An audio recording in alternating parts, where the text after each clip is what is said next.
Instagram's CEO has recently dropped 17 different algorithm tips, growth hacks, and best practices to help you understand Instagram, get more reach, and grow faster on the platform in 2025. I've spent hours consuming his videos, interviews, and press releases directly from Instagram to compile this list of the most effective tips directly from the source to grow in 2025 and give you more clarity.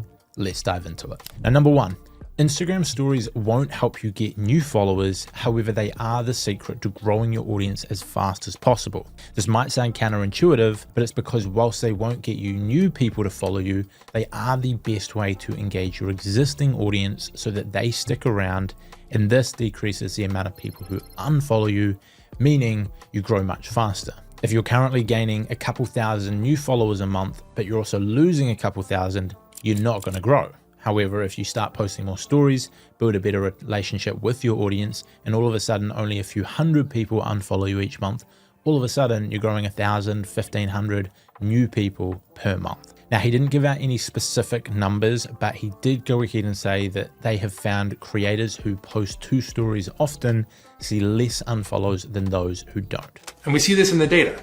Creators that post 2 stories often see less unfollows than creators who don't. So post stories, make it consistent. Number 2, high production value content could actually be decreasing your reach in some situations. Let's have a listen to what he had to say. Now, if you are doing branded content deals with premium or luxury brands, then yeah, it might make sense to try and create that really, really polished look. But if you are a musician or an athlete or a comedian, honestly, it might work against you. It might make your content a lot less relatable. So think about whether or not being polished is aligned with the story that you want to tell and the brand that you want to build, and then decide based on that. So think about your audience before focusing too heavily on improving your production value, and think, is it better to spend this time and money on production, or is it better to spend it on telling better stories, coming up with better ideas, and producing more content? I always say that there's a certain baseline that you want to get to when it comes to the production value, and then beyond that, you want to determine, like Adam says, depending on your niche, whether it's better to focus that energy into the content, the production, the ideas, etc. Number 3, post carousels instead of single image posts. This comes from the new Instagram best practices feature, which says carousels typically get better reach than single image posts. Try adding text in the first slide to set context and keep people scrolling through. The CEO of Instagram also talked about this in another clip, saying that carousels perform better because it gives people more content to engage with and consume, and from that added engagement, it then gets more reach, it usually gets more watch time, and it will perform better.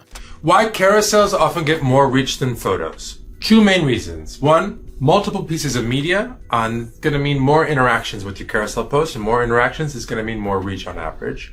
And 2, if someone sees your carousel post but they don't swipe, we'll often give that carousel a second chance and automatically move to that second piece of media for the viewer.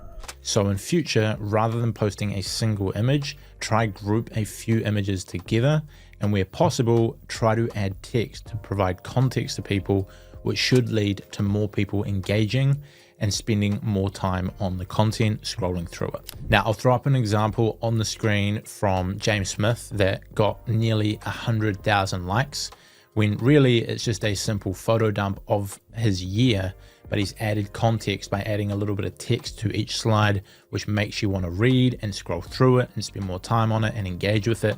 And that's why it's performed so well. Number 4, hashtags are pointless. This is what Adam had to say in an interview. Do hashtags improve visibility? And you said no. Not really. I just like screenshotted that. So anytime a brand's like, can we do the hashtag? I'd be like, here's the man telling you. No need. So while some people might debate that they still help a little bit, which in all honesty, I think they probably do help a little bit, Instagram's CEO is making it clear that they don't matter and aren't worth your time. Now, for context, Instagram used to use hashtags to categorize content so that they could better understand it and show it to the right people. However, in the past decade, AI has evolved so much and they can fully understand your content by what you are saying in the video and in the caption without the need for specific hashtags. So they are a lot less useful. And whilst they might have some use, it's probably better to spend that time on your content than thinking about hashtags. Tip number 5, sends are the most important trigger in the algorithm, even more important than saves. Here's what Adam said. Why do we prioritize sends instead of saves? Well, we actually do value both in ranking, but we focus more on sends primarily because our whole hope is to inspire creativity that brings people together. Now, Instagram want to bring people together, and that's why the algorithm rewards this. It definitely does prioritize relatable content and funny content, which people will likely send. However, I will add that sends aren't the only way to get reach. They might be the biggest trigger in the algorithm, but you can also create great educational content that people like and save and come back to later, and you'll get really strong reach on it because people are engaging with it. If people engage positively with your content in any way, shape or form, then it will get strong reach. So whilst sends are important, don't only focus on that format of content if it doesn't make sense for you and your account. Number 6 is that watermarks will decrease your reach. Let's take another look at the video. Simply Create asks, if you watermark a reel with your own logo, will that affect its reach? And the answer is no. That's actually good to go. What we try to do is not recommend reels with logos from other apps, but if it's your own logo, don't worry about it. So third-party editing apps are completely fine to use, but the big watermarks that they may leave are not. Adam also came out and clarified this by saying, if it's your own logo, it's totally fine. Which seems weird that if you have a big logo throughout the whole video, it'll get you shadow banned. But if you have a big logo that is your own logo, it is totally fine. I do get a little bit worried that Instagram's algorithm may sometimes fail to pick up the difference between the two and potentially could restrict if you put your own logo in it. So if you do, just make sure that you're still getting strong reach before you commit to it. We do add logos for one of our clients and they still see really strong reach and growth on the content. It's in the top corner and it's clear that it's not an editing app. So that's fine, but probably something worth double checking. Now, tip number 7 is to post soon after a viral post to make the most of your momentum and give the next video the best chance of going viral as well. Let's take another look at what the CEO had to say. If you have a video that does really well, don't feel like you have to post again right away. Certainly don't force it. But in general, it would be good to post relatively soon, in the next day or two, if you want to capitalize on that momentum. Because you've got a lot of people who are now expressing interest in your content, and they're more likely to see whatever you post next.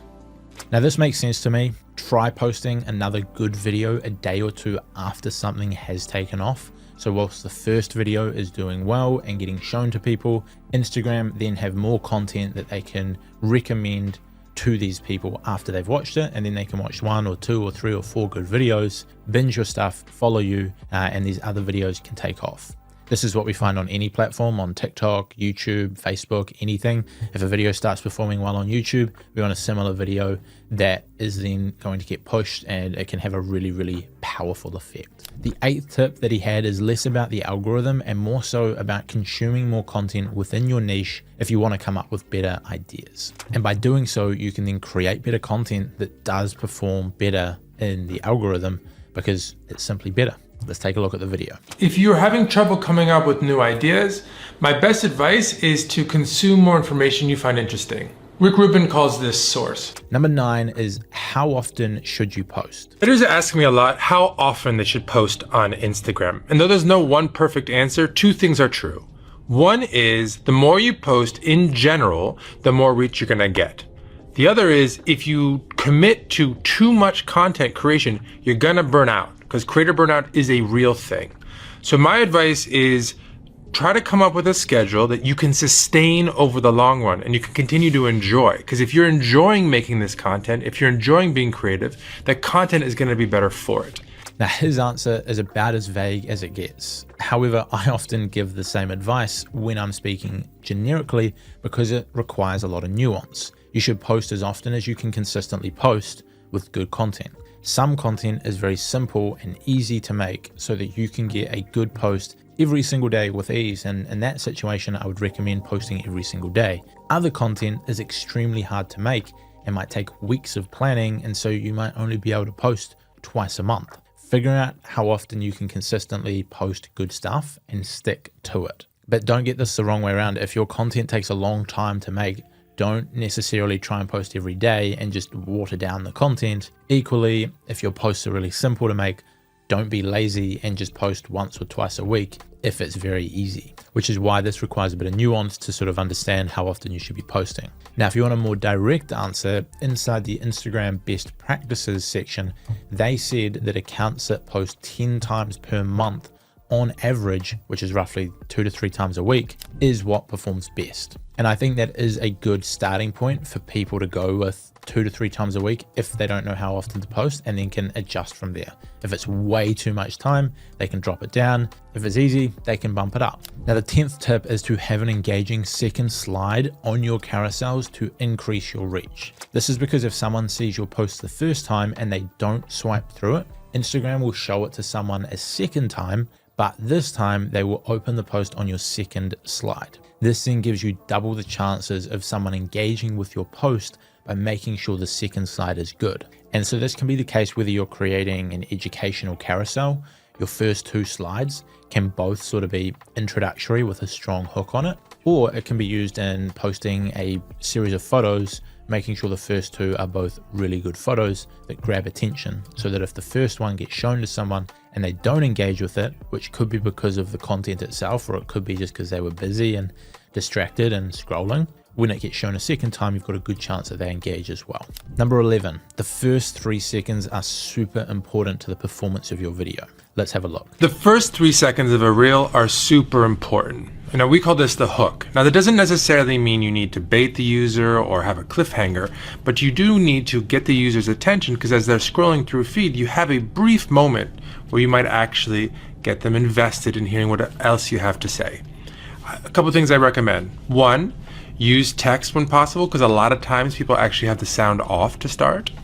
And 2, set expectations. Let people know what you're going to talk about so they know if they are interested in viewing a bit further. Now, I love his advice of using text and setting expectations. It's a great way to hook people in. Now, recently I was doing some research and found out that this 3-second number that I've thrown around, that Adam's talked about, is a lot more scientific than people may think. I was diving into the data of one of my clients and I mapped out where people were leaving his videos on TikTok and how that correlated to the total views of the video. I found that on average, after 1 second, 85 to 90% of people were still watching, meaning regardless of the video, 10 to 15% of people had already left in the first second for whatever reason. And that didn't matter if the video performed really well or really badly. Pretty much all the videos were the same. I also noticed that after 3 seconds, majority of the videos had 60 to 65% of people still watching. Again, some of these videos had 50,000 views, whilst others had 500. They all had similar retention at the 3-second point. And so they were all pretty much the same. What I then noticed is how people react after those initial 3 seconds determines the performance of the video. The best performing video, which has got over 50,000 views, had a retention rate of 60% after those 6 seconds, meaning 65% of people saw the first 3 seconds, and then only 5% of people dropped off in the next 2 seconds, which is really strong for that many people to stay watching. And therefore the video performed really well. One of the videos that had sort of 14,000 views had a retention rate of 57% at 5 seconds and 63% at 3 seconds. So only 6% of people dropped off in the next 2 seconds. And so these 2 videos both had a small drop off and performed really well. Whereas all of the videos with under 1,000 views all showed the same trend, a double-digit drop-off in retention between the 3rd and 5 seconds. The videos that only got 500 views had a retention similar of around 60% after 3 seconds, but after 5 seconds, it was in the 40-something%, like 48, 49, and so that had a massive drop-off in the 3rd, 4th, and 5th second. This goes to show that most people will give your video 3 seconds, and then whether they choose to stay or go after that determines how well the video will perform. So if after someone's watched 3 seconds, they stick around, the video performs well. If they leave, it performs badly.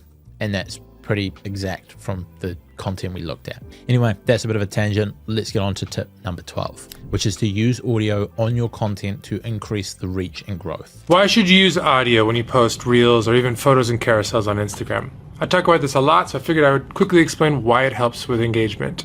The first is the big one, which is just makes your content more engaging.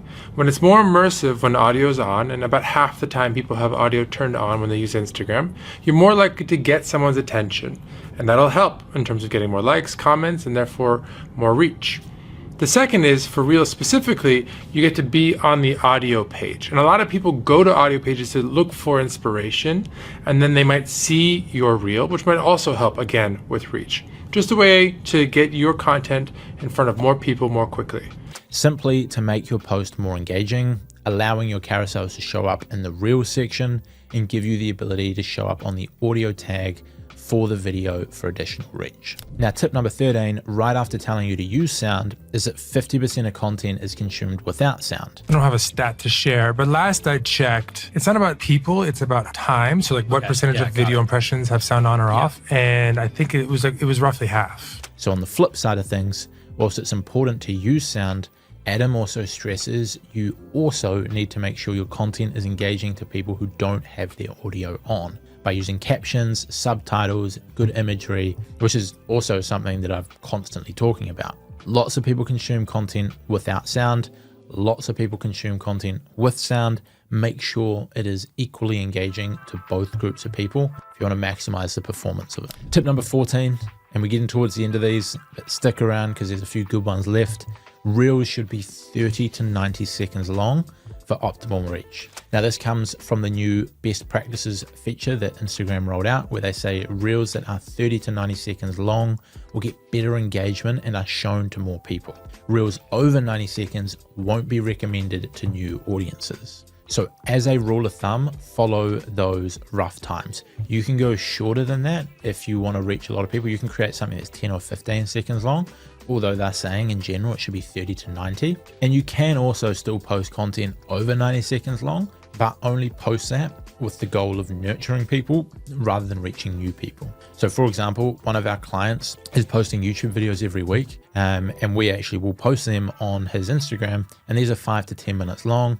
We know they're not going to reach new people, but they actually get really strong views with existing followers and help really nurture them. And then the people who have watched all of that extra content might then see a 30-second reel pop up that they engage with more because the relationship is stronger, and then those reels perform better being pushed out to new people. So it can still help. Tip number 15 is another one out of the best practices, and that is simply to reply to comments within a couple days at the most to keep the conversation going, increase engagement, and grow the reach of your content. Don't wait days. Get it done as soon as you can. Now, tip number 16 is be the first to cover current events. Instagram have said, try creating content about events as soon as they happen so that you can share your point of view in the moment, which is again something I've been saying for years, and I believe is one of the easiest ways to guarantee good reach and growth on social media. I'm going to make a whole video on this. You can see me do this with some of my YouTube videos about different algorithm updates, platform changes, verification updates. You can see some of my clients doing this.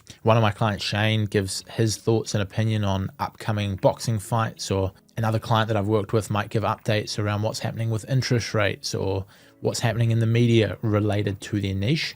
And these contents and these videos always perform really, really well, even if they're super simple to make. I'm going to make a full video breaking down exactly how to do this because it's something that I think is really important, really underutilized, and an effective way to easily grow your audience. So stay tuned for that. The number 17 and the final tip of this video is again from the best practices, where Instagram have said make sure the video quality is at least 720p and 30 frames per second. Now essentially just don't post low quality content that people don't want to watch. Not only does it impact the algorithm directly when they see a low quality video and they likely rank it down, but it also impacts how people react when they see it, which usually causes them to spend less time on your content, and the algorithm downranks it even more. So that's 17 tips direct from Instagram and their CEO to help you crush it in 2025. If you want to watch another video to help you even more, I'll put one up on the screen. Just click here. This post generated 2,666 new leads without spending a single dollar on ads. Here's how we did it.